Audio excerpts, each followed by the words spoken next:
Below is a continuous, lecture-style essay in the cadence and intellectual posture associated with Justin Sledge's Esoterica channel: reflective, historically aware, analytic, and quietly polemical. No headers, no preambles. One of the more revealing phenomena in American legal culture, and Nevada is nearly a laboratory for this, is the remarkable gap between the written trust instrument and the lived experience of trust administration. The instrument itself, rhetorically, is a piece of political theology. It performs the fantasy that language can bind human discretion, that the grantor can legislate the future, that the meaning of the document is already fixed, and therefore the beneficiaries' lives will unfold according to that textual destiny. But the moment administration begins, the whole structure undergoes a transformation. The text ceases to be an oracle, it becomes an arsenal. Lawyers on all sides begin to mine its vagaries, its silences, its ambiguities, sometimes its plain language itself, for the purpose of shaping or reshaping the practical world of money, control, and delay. Nevada is important because the state has positioned itself as a kind of Delaware of the West, a jurisdiction that deliberately engineers its trust law to attract wealth. The marketing promises stability, privacy, dynasty structures, and near absolute trustee protections. Yet, these very features create the precise conditions in which the instrument becomes a weapon rather than a map. The grantor believes they are leaving a clear legacy. The legal culture encourages that belief. But the trustees, their lawyers, and often inadvertently the beneficiaries' own advisors discover that the distance between the written trust and the lived trust is not an accidental glitch. It is a structural feature. One of the primary mechanisms by which lawyers avoid implementing trusts as written is linguistic reframing.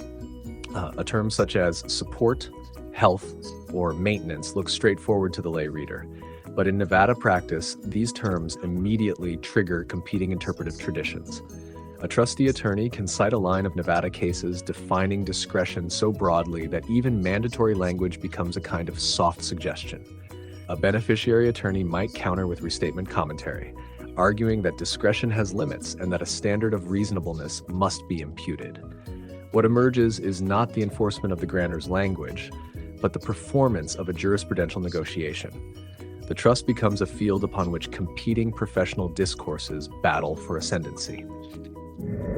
Another tactic, one that insiders know well, is procedural displacement. The trustee's lawyer acknowledges the document's words, but insists that before any meaning can be given effect, the trustee must gather information, consult experts, or evaluate tax implications. This creates an extended liminal space in which no administrative act is required because the trustee is still investigating. Beneficiaries experience this as an indefinite postponement.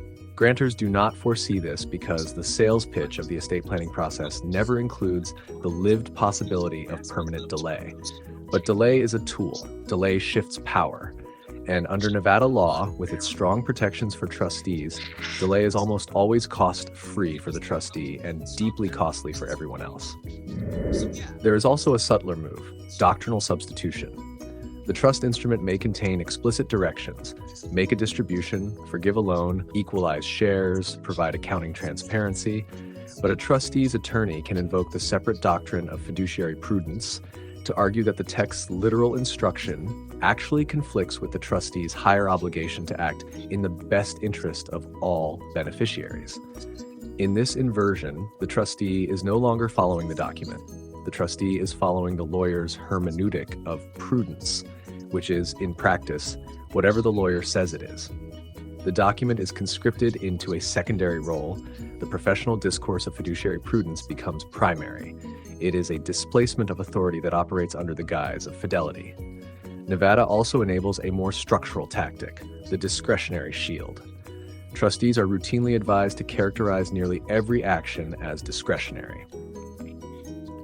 Once an act is framed as discretionary, judicial review becomes drastically limited. The language in the trust may say, shall distribute or shall provide, but the trustee's lawyer can point to other sections, investment clauses, tax provisions, spendthrift protections, and argue that these implicitly confer discretion. Suddenly, shall reads like may. The trust text is not contradicted, it is recontextualized. Lawyers in Nevada have perfected this maneuver because Nevada courts have shown consistent deference to trustees who claim broad discretionary authority. That deference becomes a gravitational field. Everything bends toward it. There is also the economic dimension, though it is rarely spoken aloud. Trust administration is fertile soil for the perpetual harvesting of legal fees. When a trustee hesitates, requests endless supplemental documents, or insists on ultra-formalistic compliance from beneficiaries, each step becomes an invoiceable moment. Lawyers do not need to defy the document. They only need to administer it in a manner that generates uncertainty. Uncertainty requires explanation. Explanation requires professional intermediation. And professional intermediation becomes the de facto engine of trust reality. The document is no longer guiding administration, it is generating billable discourse. Even more striking is how Nevada's regime of confidentiality becomes a mechanism for interpretive capture. Because beneficiaries often lack visibility into trustee deliberations, the trustee's lawyer effectively becomes the sole interpreter of the trust's meaning during administration. A trustee might sincerely wish to follow the written terms, but the lawyer's interpretation, backed by legal risk, professional authority, and institutional incentives, prevails. The result is that the trustee's will is quietly replaced by the attorney's hermeneutic. The grantor's intent, meanwhile, becomes an artifact rather than an operative guide. In the background of all this is the philosophical problem that Justin Sledge often alludes to in other contexts, the intrinsic instability of authoritative texts. A trust is a legal grimoire. It claims to conjure a future world through the force of language.